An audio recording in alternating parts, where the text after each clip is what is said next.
Ito nga pala yung sa Snake Road natin.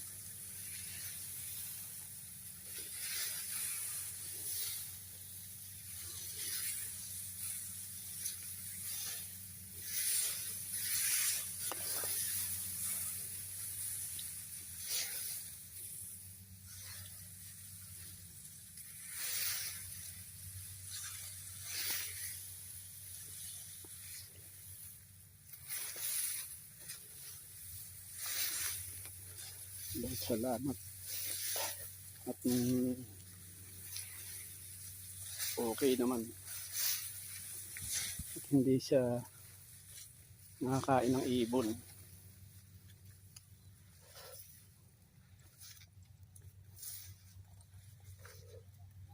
May mga binawasan din pero ilan-ilan lang. Ito katulad nito. Yan, bawas na siya.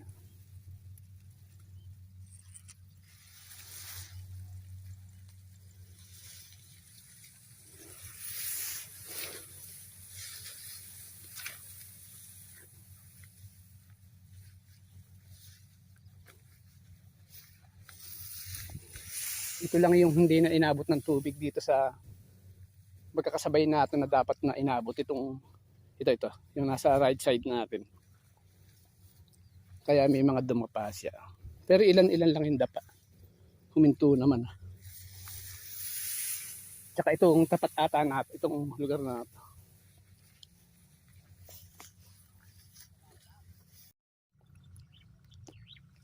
Ito kung wala yung mga bird, may mga nahuling binhi.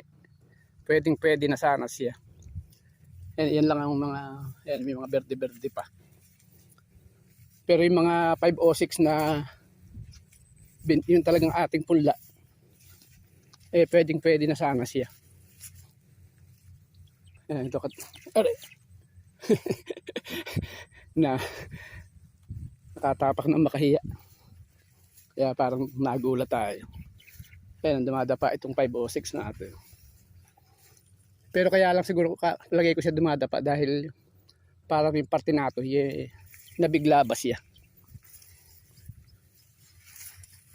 Ayan. May mga parting mga dumadapa na.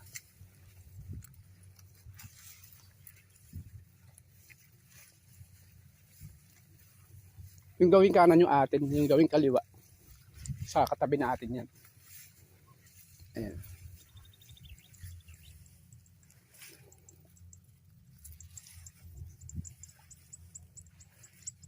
Parang medyo malinaw naman yung mga butil niya. Ayan.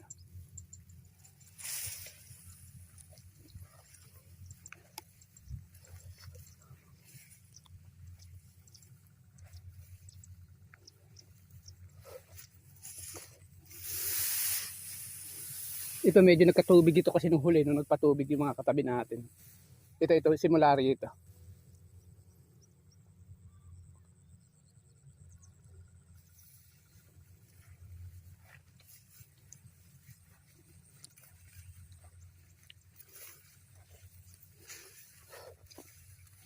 Ito yung pwede na yung isang katabi natin na yan, yung gawing kaliwa na yan.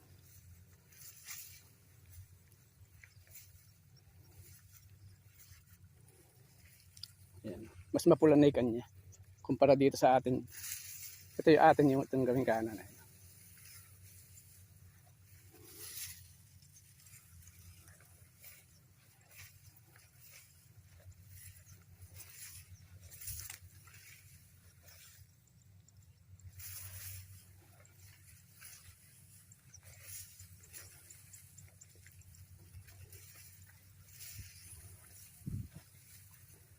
Nung nagkatubig siya parang bumerde pa siya.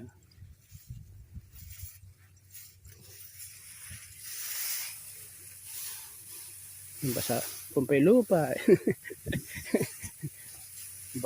Basa pa. Yung iba natin doon ay napakalalaking ibitak eh.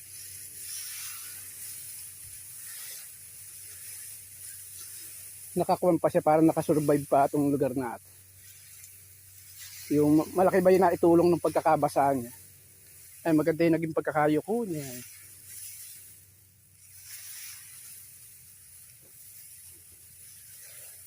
Kumbaga sa kuha na yung pagkakatubig Hindi na tayo nagpatubig nun.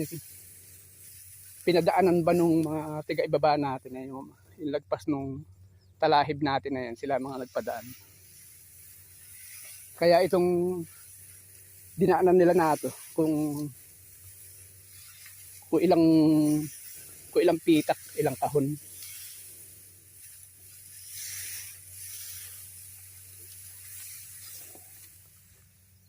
Ayan.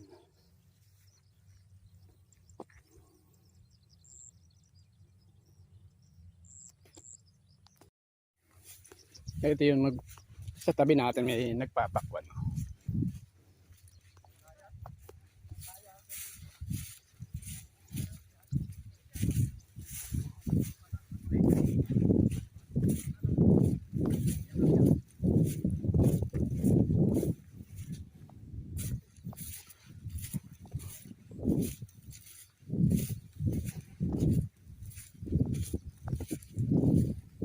Yun yung style. Yung mga dadaanan nila ng tubig.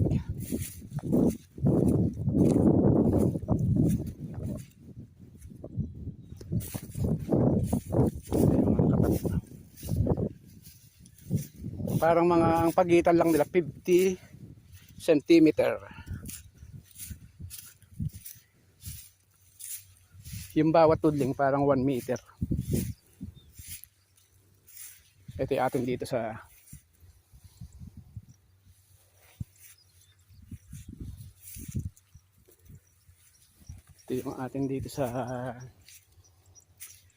Barangay San Juan.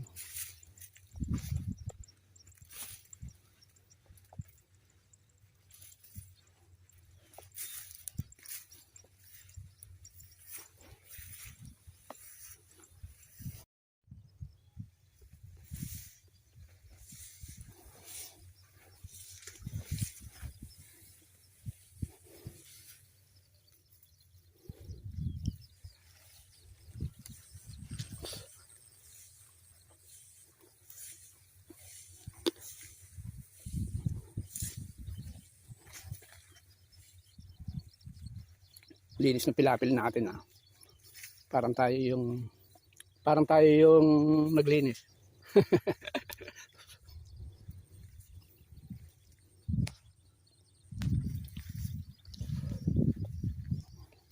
Ito atin itong kaliwat kanan na yan.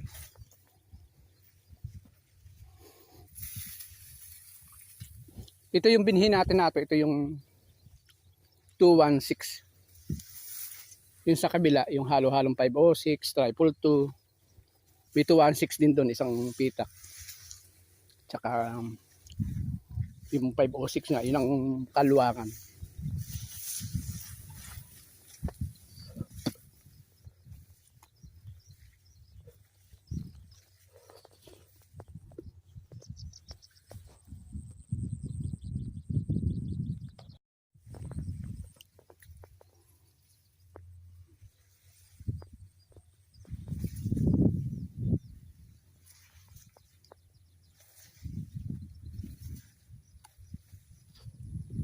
Parang saktong-sakto lang itong atin nato sa Huwebes, sa January 25.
Parang malinis naman tingnan pagka ganitong mapula na, madilaw na siya.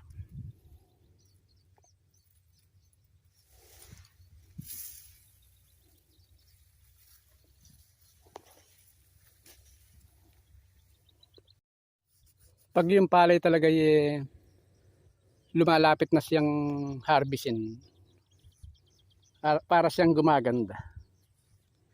Gumaganda siyang tingnan, yung para bang kaysa dun sa yung halimbawa kumpara sa sumasapaw pa lang siya, yung hindi pa siya yumuyuko. Parang hindi pa siya magandang tingnan. Pero pagka malapit na siyang harvestin katulad dito, parang nagkakaroon siya ng itsura ba. Pumukan siyang tingnan, yung rumiringal. Kumbaga sa tao.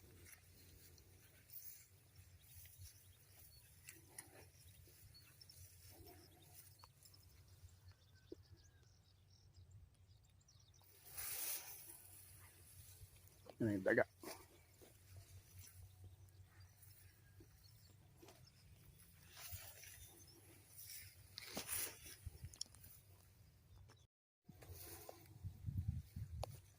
Ito yung sa atin yung gawing kaliwa. Gawing kanan yung sa katabi natin. Pero maganda rin yung kanya. Kundin yung mga uhay.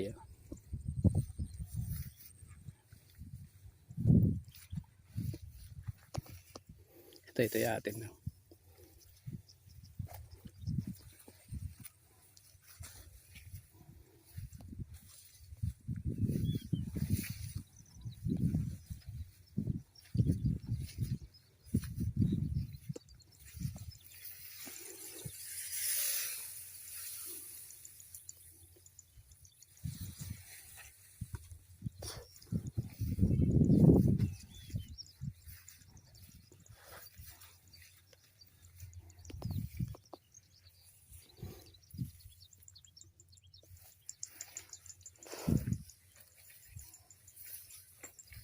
Yung 216 daw na yun, masarap din ang bigas niya. Kaya magpapagiling tayo sa unad dyan, papagskis. Magbibilag tayo ng mga siguro mga 6 na kaban. Para pang umpisa. Pero ang bibigasin din natin talaga yung 160. Yung mapaparte dun sa isang lagay ni Badoy.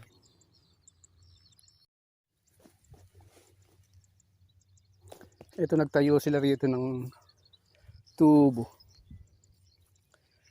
Buhangin pala ito. Yung ilalim pala nito.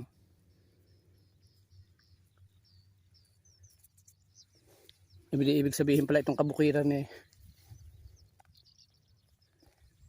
pagka hinukay pala itong mga putik na ito sa bukid. Pag naabot yung pinanggalingan ng buhangin na yan, puro buhangin pala.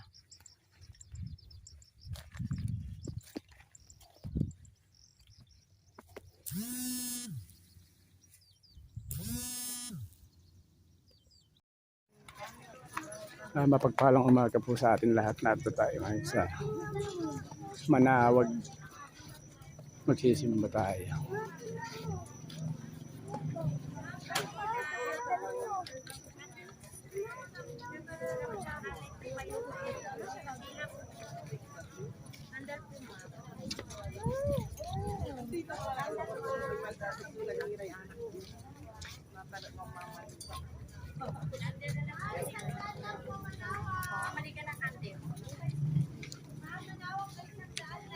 Ma'am Rosary, bili ka naman.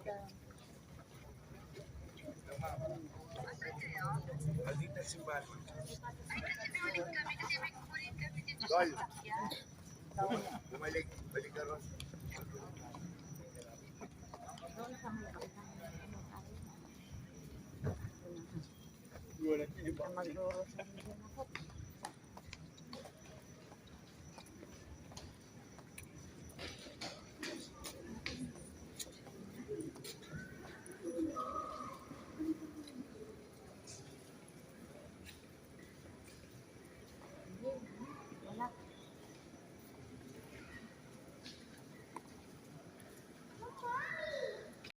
Dumating na in-order natin sa Lazada. Magagamit natin ito sa bukid. Lagyan natin ng inumin. Pagka medyo nagpatanim, tsaka nagpa-harvest.